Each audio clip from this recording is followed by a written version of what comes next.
Welcome, everyone, and everybody watching from home to the promise of precision medicine. We are going to explore today how individualized treatment will revolutionize healthcare as we know it.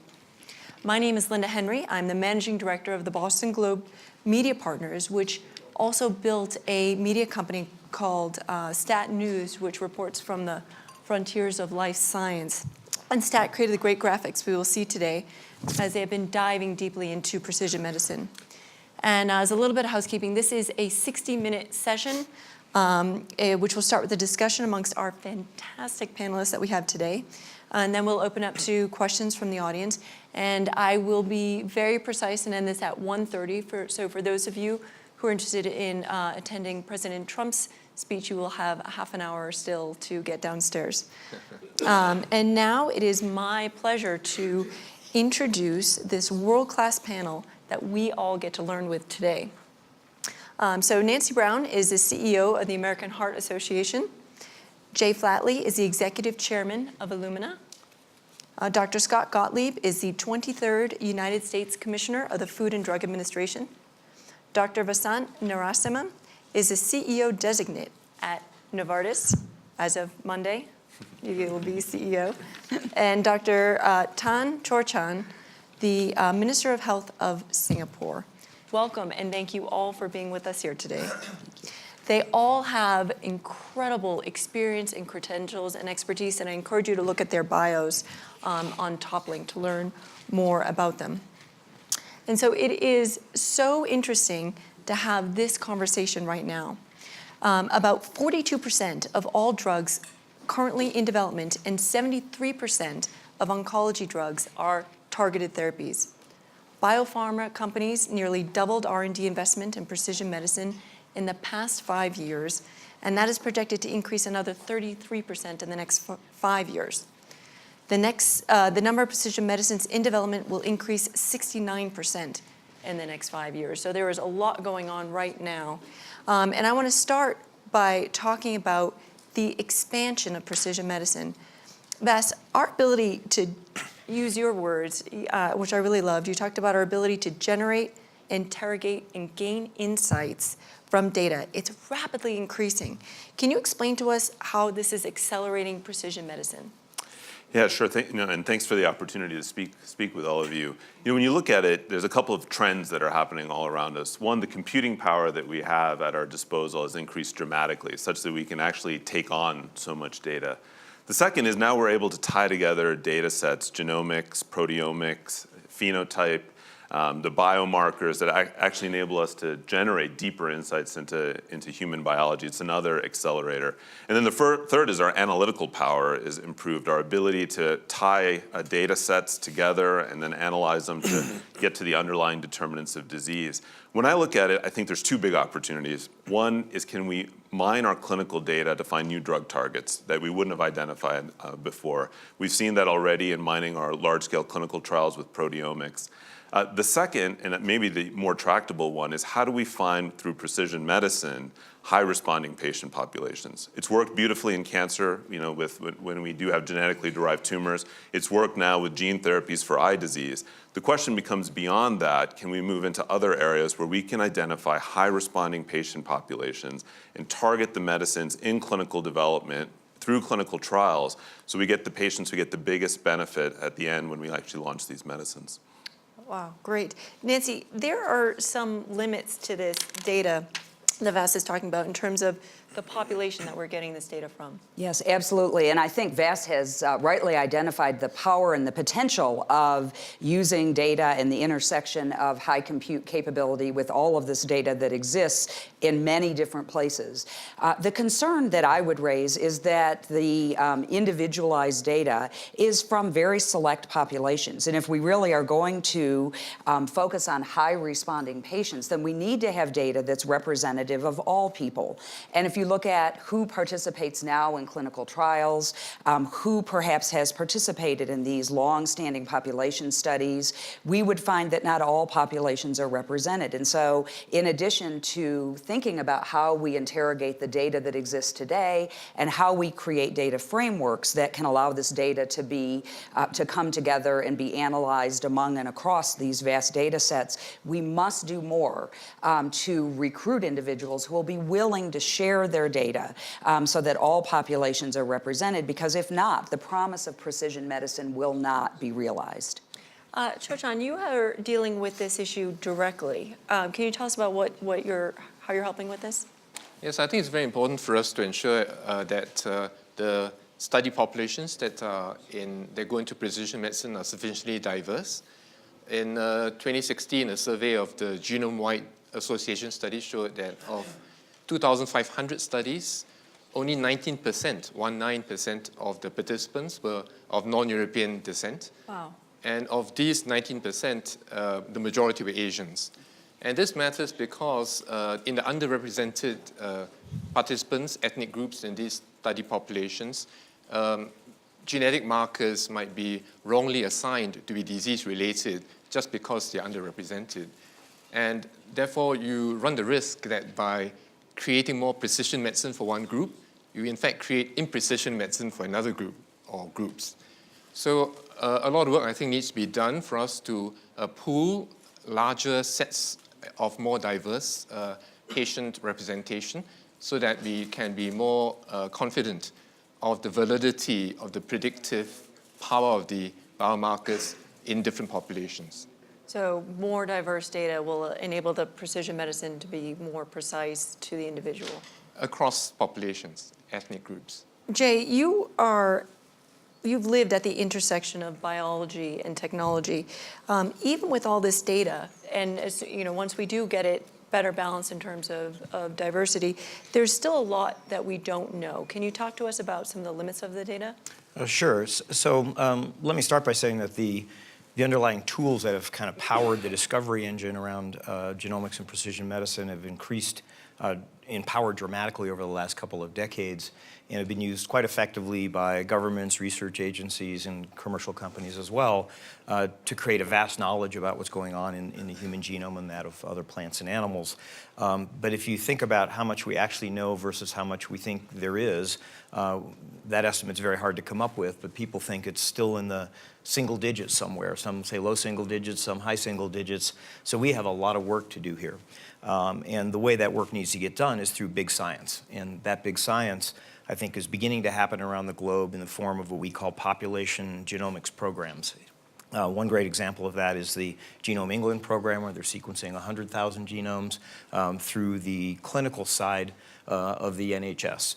All of us program in the US, there's a program in France, China obviously has a precision medicine program. Many others around the world are beginning to come out of the ground, and so the combination of those projects, if we can figure out how data gets shared between them, which we've been talking a bit about already, will exponentially increase the power of those data sets and kind of achieve what I think is the most fundamental objective, and that's to improve the clinical utility of the genome. Great. So, Scott, you've talked about how clinical trials are done and how they have to be changed in order to catch up with the rapid advancements that we're having in precision medicine. Can you talk to us about some of your initiatives? Yeah, I think I would start off by saying first we have to decide what we mean by precision medicine. I think on the one hand we have the ability to change the underlying mechanism of disease, and that's one component of what I think about when I think of precision medicine. And when you think about changing the underlying mechanism of disease, you think about things like gene therapy and Cas9, CRISPR. And in those constructs, you're able to often observe the efficacy very early in small trials. Sometimes these technologies are so efficacious that they're super efficacious, if you will. Some of the things that we've seen in early development, you're producing almost too much levels of certain proteins that you're trying to replace in some of the genetic diseases that are being targeted with these technologies, and that's been in some of the early literature. So the issues that the agency is going to confront are going to be less about determining efficacy, where there's a strong proof of principle and you can observe efficacy early, and more focused on long-term durability and safety and product issues related to the off-target effects of these technologies and what the implications are longer term. And so I think that's where some of the focus on how we're going to try to steer the design of clinical trials in these realms is going to play out. And we're going to be putting out some guidance. We've talked about it early this year. I think we're really at an inflection point right now where we're at a point in time where we're sort of defining the modern rules for how these technologies are going to be regulated. And we're going to be looking at accelerated approval endpoints for earlier approval on questions of efficacy with more vigorous long-term follow-up in some of these constructs where we have authorities to do that under accelerated approval. And you're seeing a lot of engineering around the product-specific issues, in part for commercial reasons, where you see companies changing how they develop some of these technologies because there might be stacked royalties and other things, patents that are blocking. So it makes the issue of looking at the product issues more complex. The other thing you think about when you think of precision medicine is instead of changing the underlying mechanism, manipulating the underlying mechanism of disease. And there you think about the traditional drug diagnostic combination and drugs that try to target a mechanism of disease in a pre-specified group. And I think there it's incumbent upon us to think of clinical trial designs to make it easier to pre-specify those groups and to target them where you can observe a strong efficacy signal earlier. So you think of things like tissue agnostic approvals and master protocols and drug diagnostic combinations, trying to get the diagnostic approved alongside the drug. And we've put out a couple of guidance documents articulating those pathways as well. But I think they're distinct sets of challenges, if you will, and I think they need to be thought of differently. There was a precision medicine conversation here that Shoshan and I were at yesterday, I think. And one part of the conversation was talking about approving the process as opposed to the specific therapy. So the process by which the patient is served versus the actual dosage amount, or combination amount that had to be, which is the way things have done in the past. So instead of testing and approving each dosage amount, approving the process by which it is achieved. Well, I think we wouldn't necessarily regulate how things are applied in clinical practice. I think where you might see a construct where you're regulating a system, a treatment system, would be if you're trying to approve a drug and a diagnostic in combination. And that's been, it's been a little bit more challenging to define the pathway on how to get regulatory approval for the diagnostic at the same time that you get regulatory approval for the drug, in part because a lot of these diagnostic tests have been promulgated as laboratory developed tests, so they haven't been brought through a traditional regulatory process. I think that, I've talked about the fact that I think it's incumbent upon us to think differently about how we regulate diagnostics, and I think it's time that the agency needs to work with Congress and stakeholders to develop very specific targeted legislation that would give us a unique set of authorities to regulate diagnostics properly. My view is that the old 510K PMA pathway, and it's a little bit jargony, but there's a technical audience, but the traditional pathway for approving medical devices doesn't really fit well with modern diagnostics, and we need very well-fashioned authorities when it comes to diagnostics. Vas, what has your experience been with this? When you first to your first question on the process and the product, we had recently licensed a cell therapy through the FDA, and this was a very precise therapy where we take a patient's cells, we reprogram the cells for B-cell cancers, and then we infuse them back. And it's a completely different construct, right? It's a sort of a living drug where the patient's own cells are part of the production process. That, as Scott points out, this is a completely different paradigm.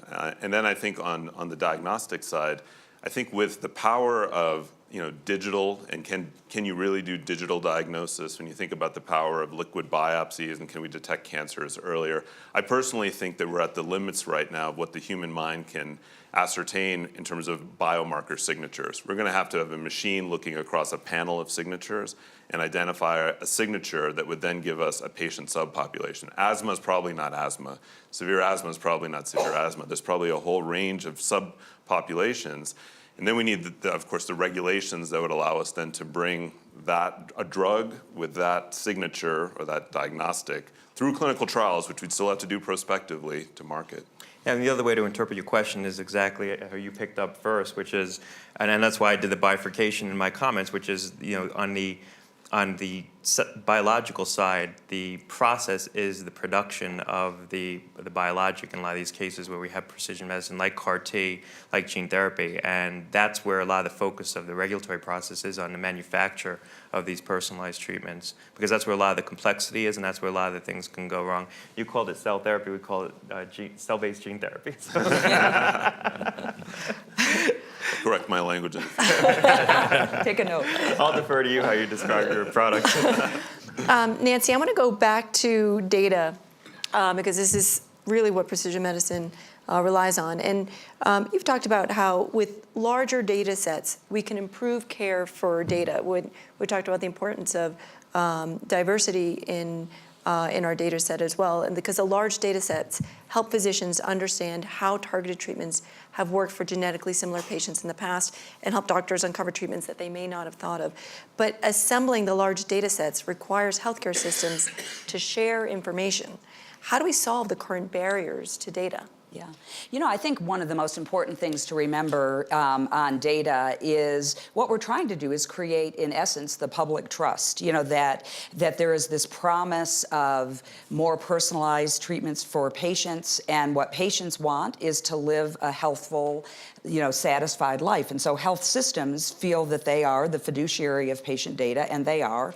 And we've got to find a way, to inspire the patient voice in all of this, because what gets lost, I think, oftentimes is it's about process, and it's a very technical conversation. But at the end of the day, what we're trying to do is assimilate this mass amount of data on behalf of patients and the public.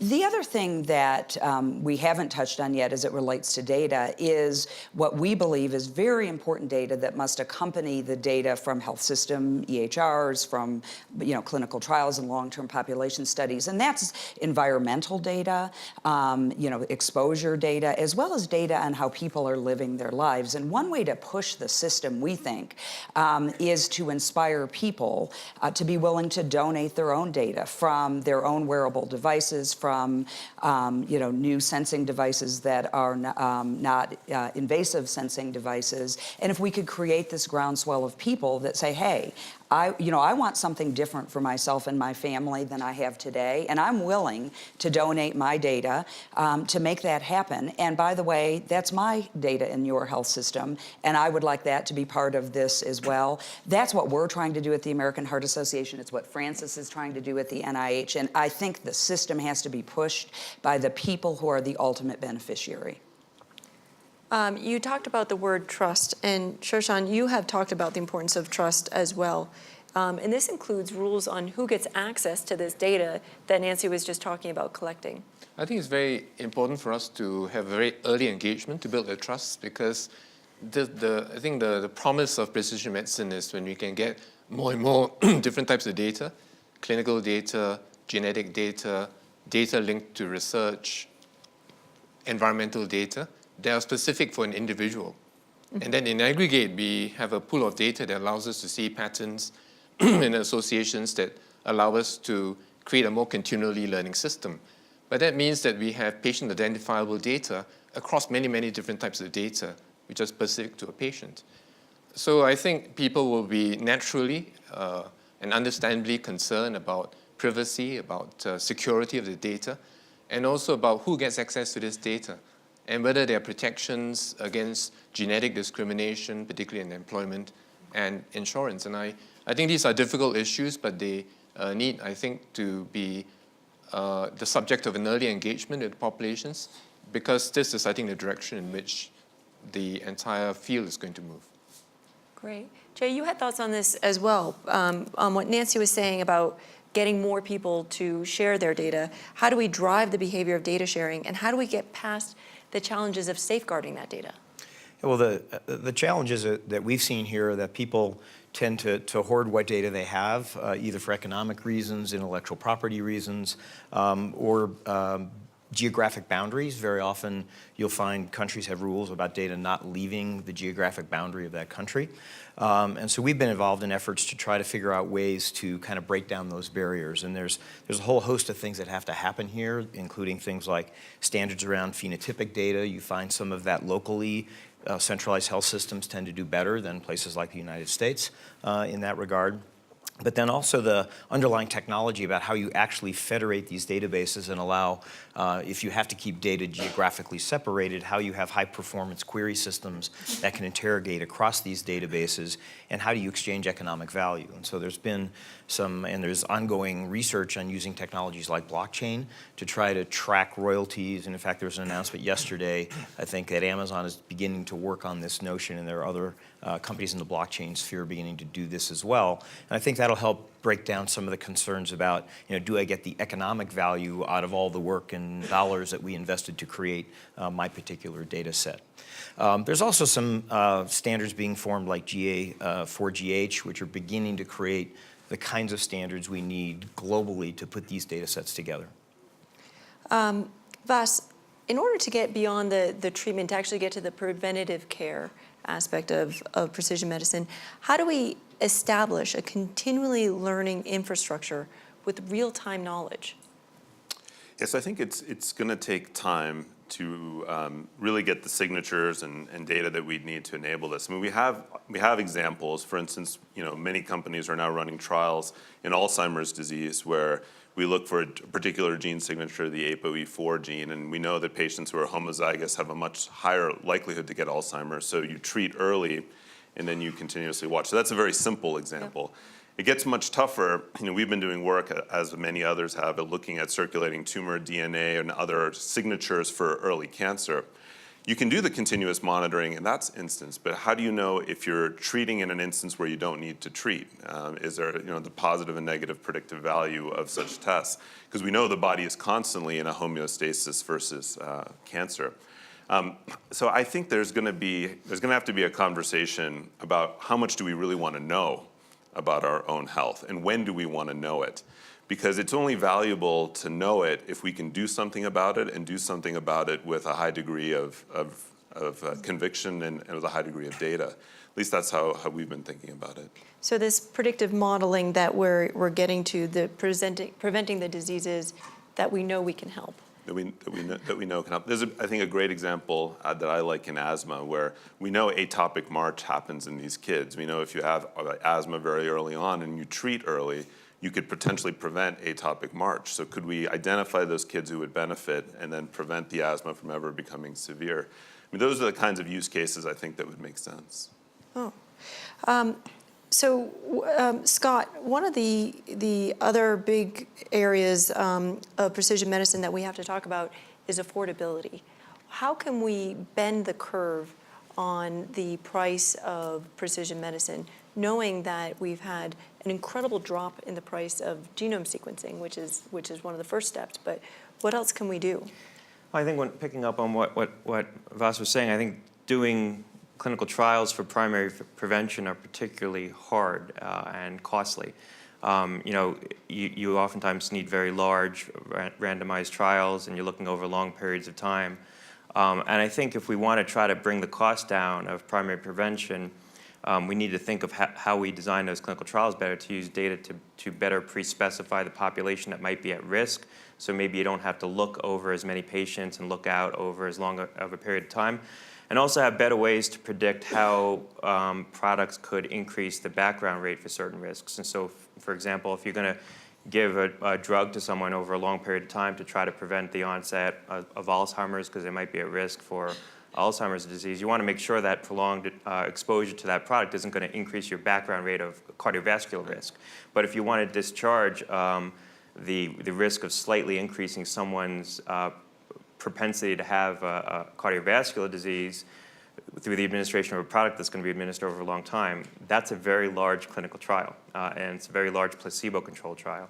And so we need better ways to predict those risks and to pre-specify the populations at risk so that we can bring the cost of development down. If I could just add one point. I mean, it's part of the reason, and since we have an expert group in the room, it's part of the reason why companies move to the adjuvant setting in cancer, because we know this is a patient who already had cancer. Cancer is resected. Now, can you prevent the recurrence of the cancer? Getting into primary cancer prevention, then the numbers get very daunting. And so, to Scott's point, I mean, if we could really specify who would benefit in a much more specific way, then I think the opportunity to do these studies increases. Yeah, most of the developments in secondary prevention for that reason, because someone who already had an event, if you already had a heart attack, you're at higher risk for having a second heart attack. It's easier to demonstrate that you can reduce the secondary risk. There are constructs, though, where we have studied drugs in secondary prevention or in more at-risk populations and then extrapolated into lower risk populations. The classic example being ACE inhibitors in heart failure, where we started with class 4 heart failure and marched our way down because we allowed for extrapolation from a regulatory standpoint. So there are models for doing that. I think we need to perfect those models. Melinda, I might add that this is my favorite chart, and Great. that the price of sequencing has gone down by 2 to 3 orders of magnitude in the last 10 years, depending upon when you start and end, and that we've signaled that there's another order of magnitude decrease in the price of sequencing going to happen over the next reasonable short number of years. Yeah. I think if you look at the two big topics discussed in this forum on health, one is precision medicine, the other is value-based healthcare. And I think if we can find a greater convergence and overlap between the two, it could actually be very powerful. For example, within the portfolio of things that are being done, I mean, are there precision medicine applications that can help improve health while reducing costs? For example, by reducing the number of ineffectual treatments.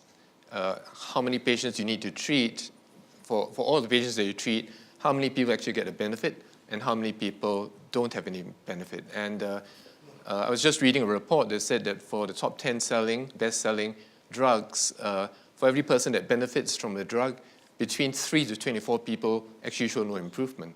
Wow. So I think there are many opportunities for us to reduce costs in other areas so as to create more budgetary headroom for the expensive types of treatments that inevitably will come up, which will be targeted at very small numbers of patients. Yeah, the system will pay more for a certain benefit than an uncertain benefit. That's reasonable. Yeah. One of the themes that I've heard through this, and it's also the theme of the entire fourth industrial revolution that's been a theme of the forum, is the amount of collaboration that is going into driving precision medicine forward, the interactivity. Vas, do you want to talk to us about, you're at the forefront of, you're incorporating AI into this, and you're working with technology companies.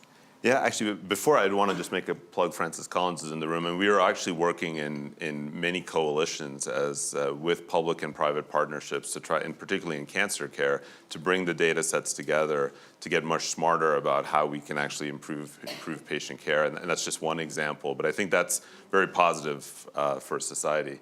On artificial intelligence, I mean, clearly there's a lot of opportunity, I think, particularly to organize the data and actually generate certain insights.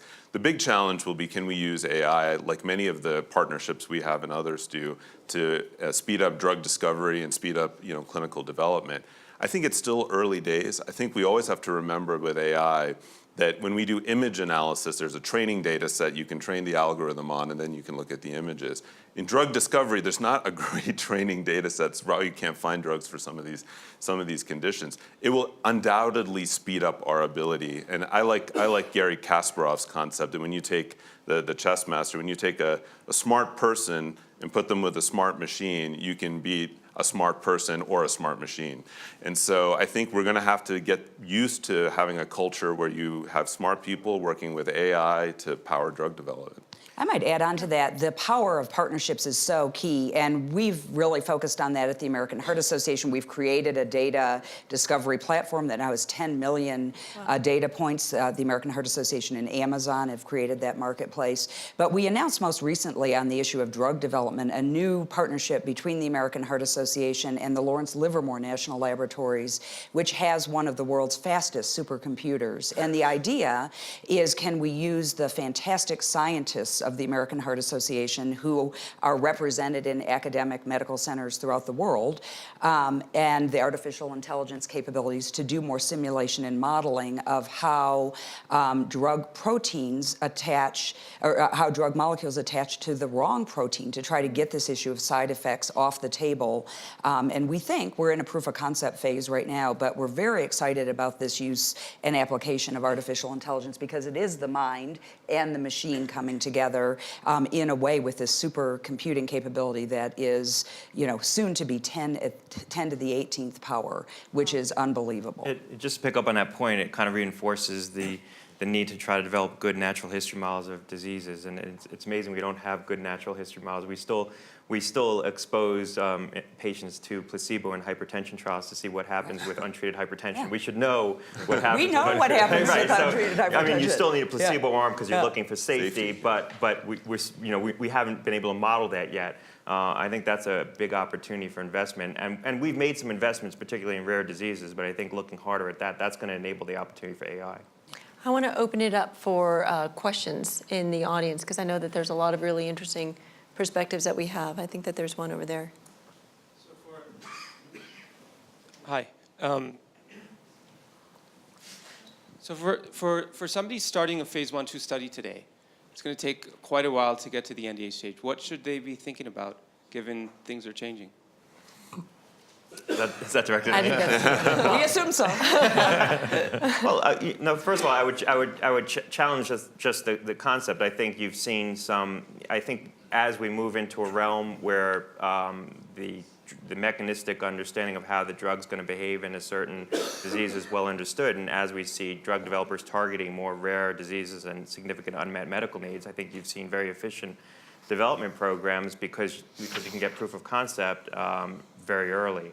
And then it becomes a question of looking at long-term safety issues where you're not going to be able to discharge risk pre-market, all the risk pre-market, and you have to have very efficient tools post-market to continue to look at safety issues. And we now have those tools thanks to new legislation. So I think I would think about how you could try to develop drugs under that construct, which is sort of the theme of this panel, trying to better target development programs so that you're going to be delivering a more certain benefit. So that regulators, not just the FDA, but EMA as well, have more confidence on the clinical efficacy questions, and then it becomes a question of trying to look at long-term risk. Could I also chime in? I think the power of all these technologies is incredible, but it's also incredible to me when I look across biotechnology trials that often the basics aren't done right. So my first advice would be to get the dose right. Make sure you characterize the patient population, understand your target product profile, what you're trying to actually develop, and understand your endpoints. And of course, you can use AI to inform better endpoints, but I think right now, with the energy, which is all positive, sometimes there's a miss on understanding those basics. And those basics ultimately are what Scott's teams first look at before they consider these higher-end technologies. Yeah, I'll just add, I mean, I've been on both sides of this now, as some people know, working on the venture capital side before. And I've seen companies be reluctant to come in and talk to the agency because for fear that they're going to get advice that's going to encumber them in some way in terms of how they want to develop the product. And I think more often than not, particularly in very novel settings, it's beneficial to come in and talk to the agency because, first of all, you might get advice that's going to help you avoid problems. But if you find out that the agency doesn't understand a certain disease well or isn't in sync with your understanding of the technology, it gives you an opportunity to educate them. And I've seen that be done very effectively as well. So I think that it's rarely a bad proposition to come in and talk to us, even preclinically. And we see a lot of people doing that, especially on the CBER side of the house with some of the novel gene therapy and CAR-T and Cas9. Question right here.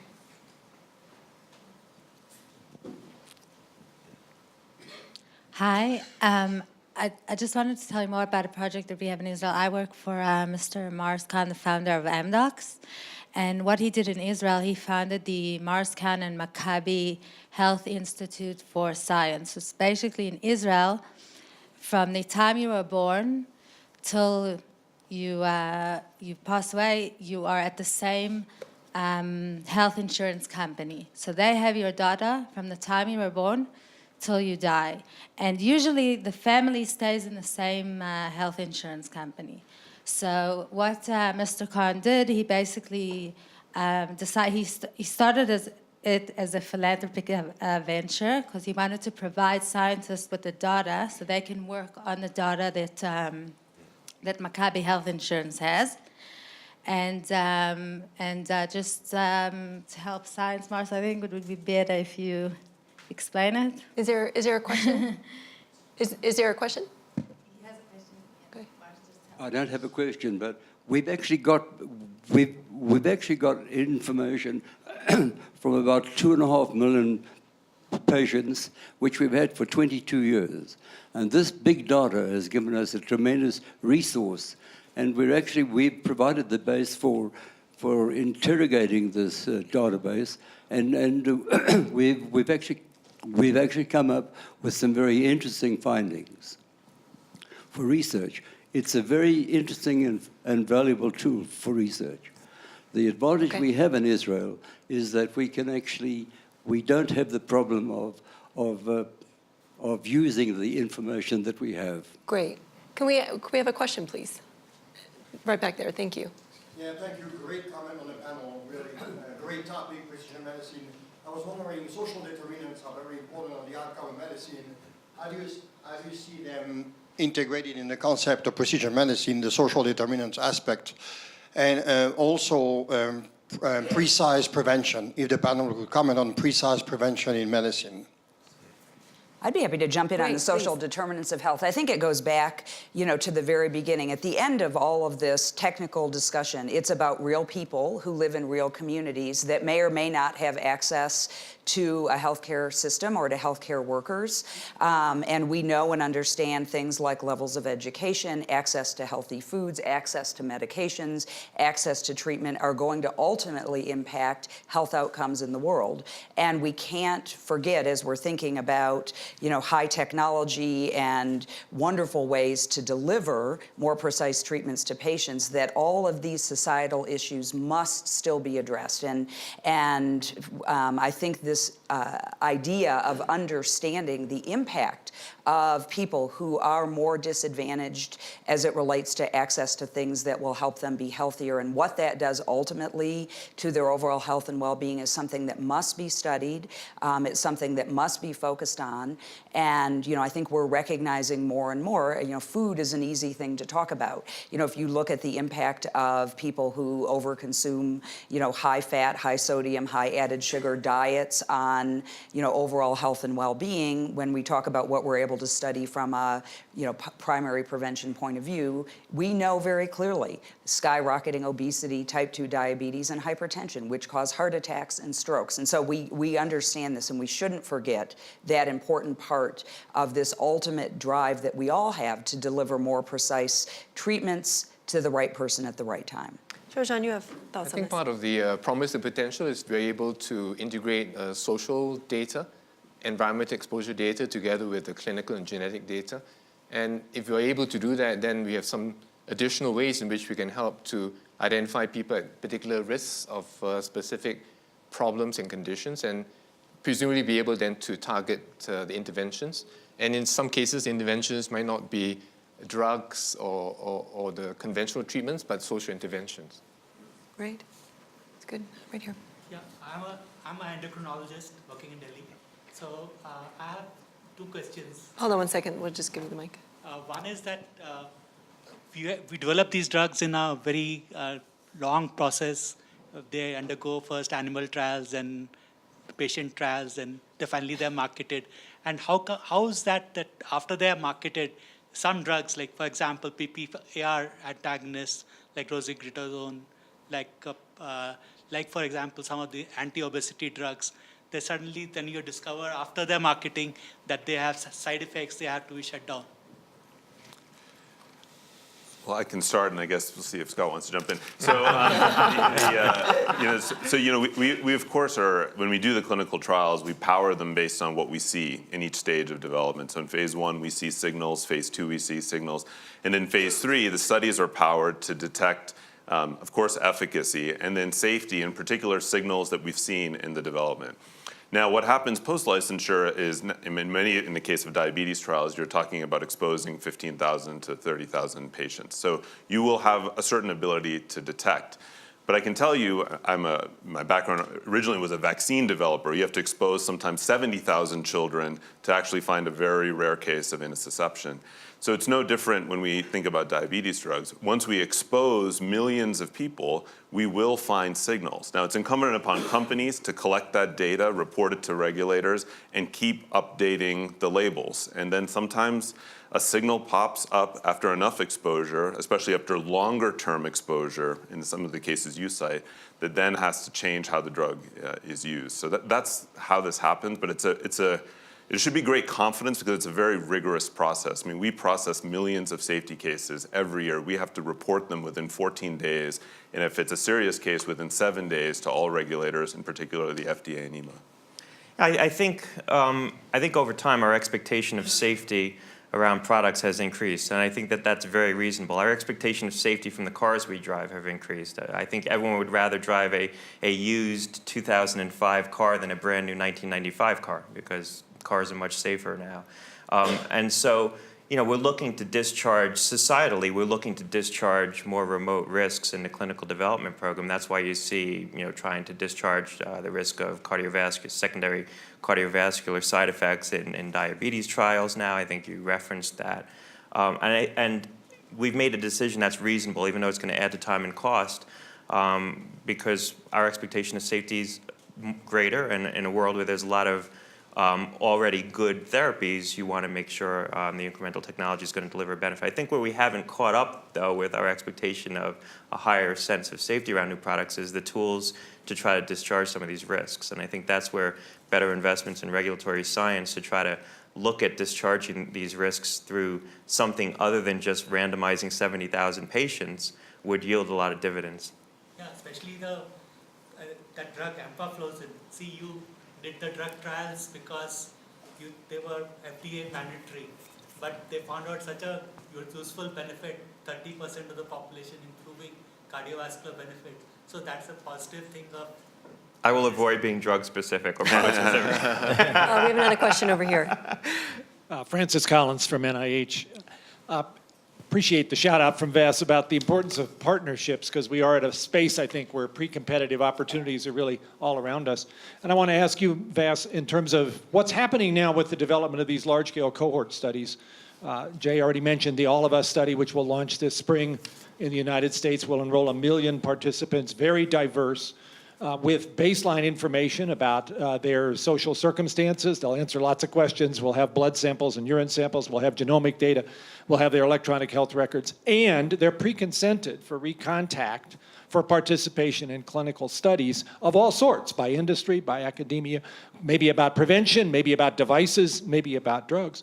So from your perspective, representing a very successful pharmaceutical company, what would you want to see as far as the sort of platform that would be developed by studies like that? And I might just say, because this is Davos and this shouldn't just be about the US, at last count, there are over 50 such cohort studies in the world that are enrolling at least 100,000 participants, all of whom are going to gather in Durham, North Carolina, in the next couple of months to try to figure out how to share data and to have data standards and make this available to be a real research engine. So give us a little idea about what would be most critical to include as far as the parameters of such studies.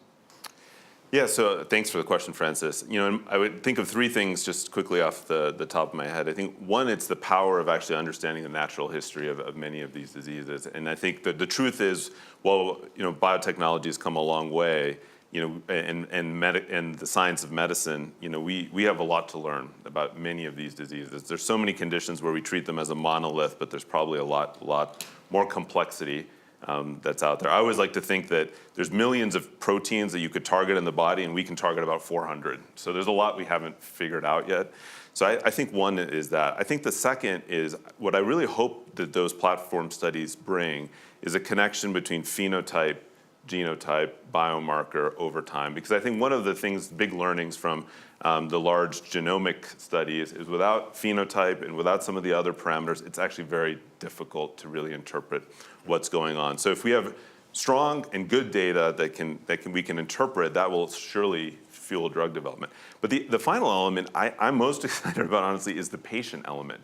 It's still very hard to enroll clinical studies. And suddenly, with these platforms that you described, Verily's working on, you suddenly democratize this, because suddenly you go directly to patients who are already engaged and interested, want to become part of clinical research, and now we can reach them, which is a big advance from what we currently do, which is randomly selecting investigators and randomly hoping people might show up to those investigators with our inclusion criteria, which, if we could streamline that process, it would be big, I think. I just have a general sort of add-on to that comment, and that is that we think it's critically important that we deeply connect the clinical world to the research world, and we create this virtuous learning system.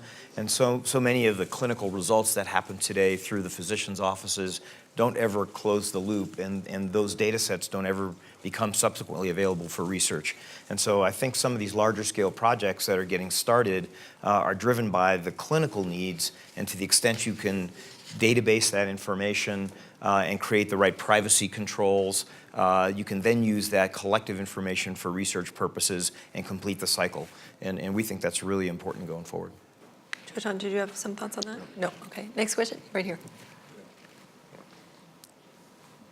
Thank you. Majid Jafar, Crescent Petroleum, and also the Lulu Foundation, which is a rare disease medical research foundation.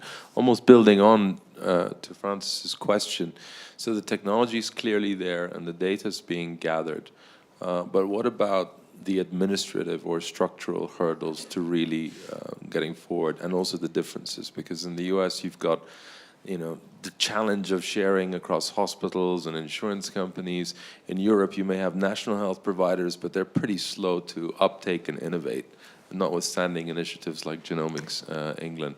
So what would you see, whoever wants to chime in, as the key bottlenecks, the key challenges to overcome, and some ideas to achieve that? Nancy, this is something that you've talked about. You've talked Sure. about I love your example of, you know, if there's an update for Facebook, you get it sent to your phone and everybody updates it. But to change the procedures for physicians, it takes years to get it through. So this is sort of similar to that. Yeah, absolutely. I think this idea of creating a data sharing culture is really key. And, you know, Francis mentioned one example of how bringing people together to inspire this movement will happen. You mentioned you were from a rare disease organization, and I think no one better than rare disease organizations power patients who are not having access to what they need to come and march, you know, to getting what they need. And I really believe at the end of the day, it's not about the technology. You know, it is about an ethical framework and patient privacy, and making sure that all of the types of things that can assure that individuals' data is protected is what we have to be able to illustrate and demonstrate, and to some extent to fix. You know, you look at what banks and credit card companies are able to do around privacy. There are privacy breaches that really worry people. And on the other hand, they've created this wonderful framework. You know, who would have thought, you know, you use the 1990 car. Like in 1990, you know, would you imagine ever that you're going to take a picture of a check you have to deposit and it's going to show up in your bank account and you're going to trust, and everyone's going to trust that that's going to be actual money that you can then go spend. So my own thought is it's not about the technology. There's probably more technology allowing this kind of data sharing than is even needed at this point. It's not about a willingness of players to collaborate, because I think there's this worldwide sense of collaboration. It's about the fiduciary responsibility that people feel, and it is, from my point of view, going to require a groundswell of the ultimate beneficiary, patients and the public, to say, we want to do this because it's going to, you know, benefit us and better outcomes, and we're going to have to test it and make sure the security's there. Can I maybe just chip in here and say that it's a complicated issue, but in some cases the laws and the regulations get in the way, because it's really a balance between the societal benefit versus the risks. And many of our privacy laws were developed at the time, I think, when the benefits were not quite so apparent. And so, say in the case of Singapore, some of these are being refined so that it would then create a more facilitatory environment for sharing of data, and, you know, for common good. And I think this will also help to accelerate the data sharing type of culture within institutions. Can I just say one thing? Jay was going to jump in. Yeah, I was going to say, I think another element of this is the move toward consumer-managed health, and this is going to become critically important. You know, many people want to have control of their information themselves and be able to get it directly from their physician, look at that information.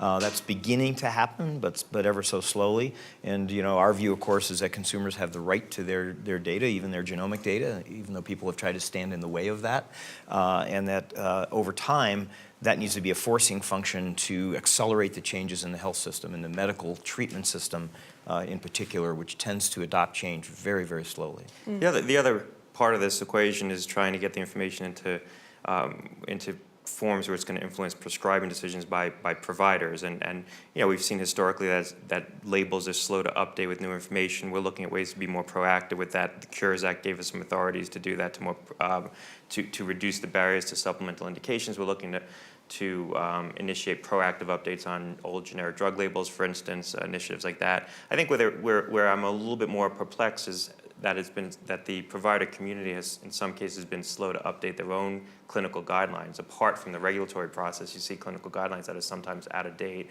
Particularly, we're looking at opioids now, where we're talking to the provider communities about building into the label, creating clinical guidelines that would delineate how long the duration of use should be for opioids for different clinical indications. If we had those kinds of clinical guidelines developed by the provider community, we can then incorporate that into drug labeling, and the health systems and other providers can use that as a way to try to control dispensing. So it's one example of where clinical guidelines get married to the regulatory process, but they don't exist. And I'm a little perplexed why the provider community hasn't created those. But just to step back a little bit, we do have the ability, the legal authority, if there are clinical guidelines developed by expert groups, we have the ability to incorporate that into drug labeling, and then it could become part of prescribing recommendations that we give.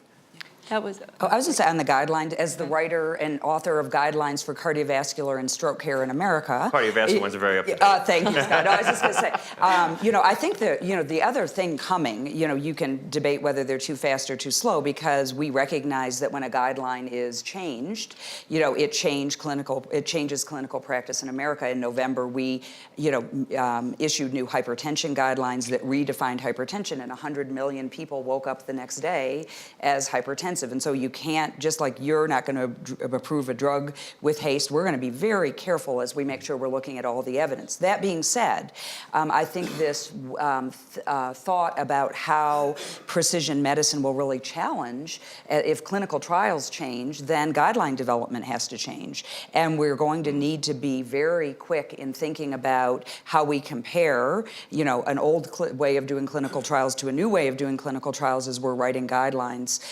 Is one thing I would mention. And then the second thing I would mention is guidelines can move quickly when new technologies are created. Earlier this week at our International Stroke Conference, we issued new guidelines for the acute treatment of stroke because of the new clot retrievers that quickly went through clinical trial, quickly got FDA approval in the United States, and the guidelines were changed in record time so that more patients could benefit. And I think this is yet another piece of the continuum that has to change. So I'm going to go to lightning round because we only have a few minutes left. I want to hear what your biggest prediction is, sort of your most wildest prediction for precision medicine is. I want to start with you, Shoshan. Well, so my biggest dream is that we'll be able to work with the patient community to aggregate all this data so that we'll be able to more precisely target people at risk with treatments and with preventative care. Yeah, I tend to think about this as a future state, and it's always the one we envision of where we want to get to. And I think that ambition is that each of us have our genomic information, our germline data in the database. We have our microbiome profile. We didn't talk much about that today, but it's an incredibly interesting emerging new area to study, that we understand what's going on in our blood, and that when drugs are prescribed, you have all of this information. If it's cancer, you're sequencing the tumor, or you're doing a liquid biopsy to read out that tumor, and then some deep learning algorithm is what can integrate all that information in ways that humans won't be able to any longer, and essentially becomes an assist to the physician in doing the diagnosis. Not sure I can pick one. I'll give you two. One, I think AI is going to power our drug development processes pretty soon. We're going to be able to prospectively define high-efficacy patient populations. And the second is that blockchain, at some point, will lead to interoperability of clinical data, which will completely transform how we do clinical trials. I would just say, building on that, the power of digital phenotyping and creating, real value for all of this other data that really matters, environmental data, personally collected, real-time health data, that will, powered with the things that Vas just mentioned, really change the way patients are treated. I think we're at an inflection point right now when it comes to gene therapy, similar to what we looked at maybe in the 1990s when you had early antibodies on the market, but they were murine, they were derived from mice, and they weren't very effective because of that. And then there was an inflection point where we gained the technology to make those antibodies humanized and then fully human. And all of a sudden, antibody-based drugs went from being something that didn't work very well to being important therapeutic products. I think we're at an inflection point right now where gene therapy is going to become a more common form of product development. And the inflection point was the development of vectors that are reliable, that can reliably deliver the gene. I liken the development of the current vectors to the development of the humanized antibodies. And MIT recently put out some data, I don't know if they're right or wrong, but they looked out on the next, I think, about 6 or 7 years in terms of how many approvals there'll be in gene therapy. I think they predicted 40, and they looked at, they're predicting a run rate by 2020 similar to what we see in terms of the development of antibody-based drugs. Again, there's going to be a lot of uncertainties here. I think the long-term issues are going to be the ones that are most complex for the agency and for patients and for providers, but a lot of opportunity as well. So what I'm hearing is a future where there's a lot of the emerging technologies are merged into precision medicine, and that we have much better care within that. We have enough people participating. We have, one of the things that we didn't talk enough about was ensuring equal access to this sort of therapy, and being able to really treat people with the care that they need, and not based on who they are, in a way that not only cures, but to be able to get to a place where we can do preventative modeling so that we can stop it before it affects them. Any last thoughts? Lightning round. I think one area we didn't really talk about is the huge change management that will be necessary amongst the medical community, because the way they're going to practice will change. They would have to trust in AI, decision support systems, the way they deliver drugs, treat patients. And so a lot of working with the medical community and in the medical schools to prepare the new workforce for the future, I think will be essential. Yeah, we didn't talk a lot about diagnostics here, mostly therapeutics, but I think in the diagnostic space, it's becoming deeply challenged for funding. There's very few new companies here, and the reason is that there are significant challenges around reimbursement and regulation, speed of approval, and many of these small innovative companies just can't get through that process in a timely enough way to fund their way through. And so we're not seeing these new companies start up and be successful. And it's a big, big problem. I think we need more dynamic processes in the regulatory and reimbursement systems. I would say, just from a patient perspective, how will we make these precision medicines available to more and more patients around the world? Because I think in the long run, the curative power of these therapies, or transformative powers, is incredible, but it's only going to matter for global health if we have broad access. Broad access, great. Yeah.